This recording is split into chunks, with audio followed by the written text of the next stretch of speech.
Hi hello welcome to my channel. இன்றைக்கி பார்க்க போகிற எபிசோடில் நான் என்ன உங்களுக்கு காட்ட போகிறேன்னா, அடை பண்ணுறது எப்படின்றதை காட்ட போகிறேன். அடைக்கு தேவையான பொருட்கள் இப்போ பார்க்கலாம். அடைக்கு என்ன தேவையான பொருட்கள் பார்த்திங்கன்னா, இட்லி அரிசி 1 டம்ளர் எடுத்திருக்கேன், கடலப்பருப்பு வந்து 1/2 டம்ளர் எடுத்திருக்கேன், திருப்பி சாம்பார் பருப்பு ஒரு 1/2 டம்ளர் எடுத்திருக்கேன், இட்லி அரிசி மட்டும் 1 டம்ளர் எடுத்திருக்கேன்.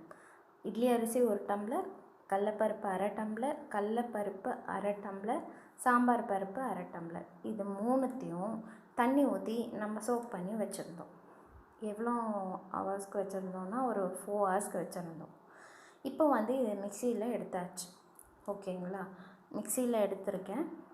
ஓகேங்களா, இப்போ இதை அரைக்க போகிறோம். இதோடு நம்ம என்ன சேர்க்க போகிறோம்னா, இதில் வந்து காஞ்ச மிளகா, டபுள் காரம் மிளகா வந்து ஒரு 5 சேர்த்துருக்கேன். ஜிஞ்சர் வந்து நான் வந்து கொஞ்சம் ஒரு 1/2 இன்ச்சு சேர்த்துருக்கேன்.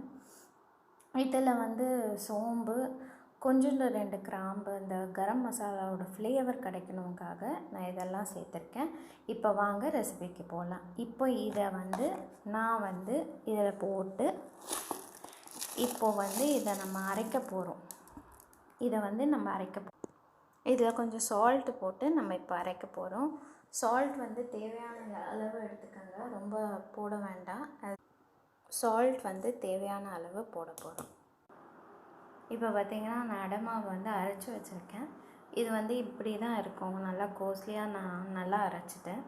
இப்போ இந்த டபுள் காரம் மிளகா வந்து நான் போட்டிருக்கிறதுனால நான் காரம் கொஞ்சம் கம்மியாகவே போட்டிருக்கேன்.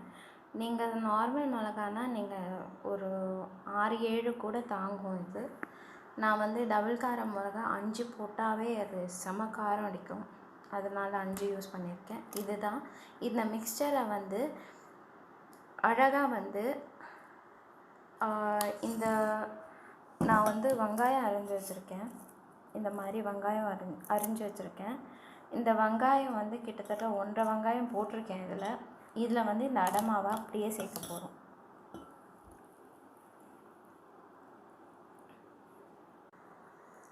இப்போ பார்த்திங்கன்னா இதில் நான் வெங்காயம் போட்டிருக்கேன். இதை நல்லா கலரி பிரட்டி விடணும். இதில் சால்ட் எல்லாமே போட்டாச்சு. இப்போதைக்கு என்கிட்ட கார்னிஷ்க்கு வந்து எதுவுமே இல்லாத பட்சத்தில் கறிவேப்பிலை நீங்கள் இதில் சேர்க்கலாம், முருங்கைக்கீரை சேர்க்கலாம். முருங்கைக்கீரை சேர்த்திங்கன்னா இன்னும் வாசனையாக இருக்கும். இங்கே வந்து ரொம்ப ஃபேமஸ் அது. முருங்கைக்கீரை வந்து நீங்கள் அடையில் சேர்த்திங்கன்னா ஒரு வாசனை ஒன்று கொடுக்கும், அது ரொம்ப உடம்புக்கும் நல்லது. அட் ப்ரெசண்ட் இதை நல்லா கலரி விடணும். என்கிட்ட இப்போதைக்கு கார்னிஷ்க்கு எதுவுமே இல்லாததுனால நான் இதை அப்படியே போட போகிறேன். நல்லா கலரி விடுங்க. அந்த ஆனியன்ஸும் இந்த பேட்டரும் எல்லாம் சேர்க்கணும். கறிவேப்பிலை, கொத்தமல்லி சேர்க்கலாம்.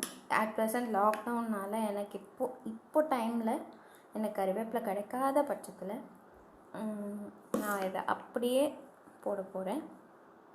ஸோ நீங்கள் கறிவேப்பிலை யூஸ் பண்ணிக்கலாம், கறிவேப்பிலை, கொத்தமல்லி எல்லாமே யூஸ் பண்ணிக்கலாம். சரிங்களா, இப்போது நான் இதை எப்படி சுடுறதுன்றதை காட்ட போகிறேன்.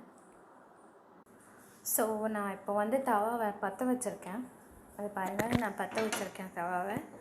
ஸோ இப்போ வந்து நம்ம இதை வந்து எப்படி சுடுறதுன்றதை பார்க்க போகிறோம். ஸோ இதுதான் பேட்ரு. நான் ஆயில் கொஞ்சம் எடுத்து வச்சுருக்கேன். ஆயில் வந்து உங்கள் இஷ்டம், நீங்கள் எந்த ஆயில் வேணாலும் யூஸ் பண்ணலாம். ஸோ இந்த பேட்டருக்கு இப்போதைக்கு என்கிட்ட கலர்ஃபுல்லாக எதுவும் இல்லாத பட்சத்தில் நான் வெறும் இதை மட்டும் எடுத்திருக்கேன். நீங்கள் கறிவேப்பிலை, கொத்தமல்லி அவசியம் சேர்க்கணும்.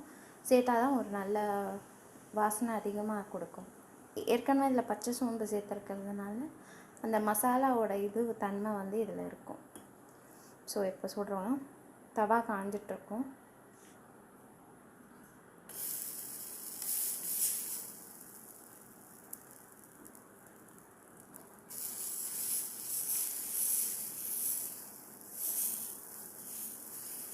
இது கொஞ்சம் வேவ லேட் ஆகும், ஏன்னா வந்து இது ரொம்ப மொத்தமான பேட்டர் இல்லையா, அதனால் வந்து கொஞ்சம் லேட் ஆகும் வேவறதுக்கு.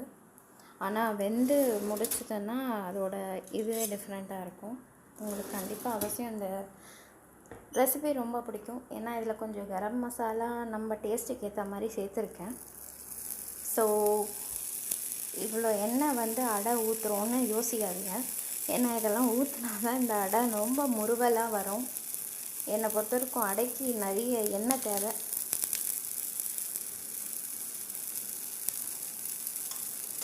இது நல்லா முறுவலாக ஃப்ரை ஆகணும். இப்போது அட் ப்ரெசன்ட் வந்து நம்ம இந்த லிட்டு வச்சுருக்கோம். இந்த லிட் ஆட்டி இதை கவர் பண்ண போகிறோம். இது கொஞ்சம் நேரம் ஆகும். ஒரு 2 to 3 minutes ஆகும் இது குக்காக. இப்போ வந்து இதை வந்து திருப்பி போட போகிறோம். ஸோ இந்த லிட்டை கொஞ்சம் லேசாக திறந்துட்டு இதை அப்படியே எடுங்க. அப்படியே திருப்பி போட வேண்டியதுதான்.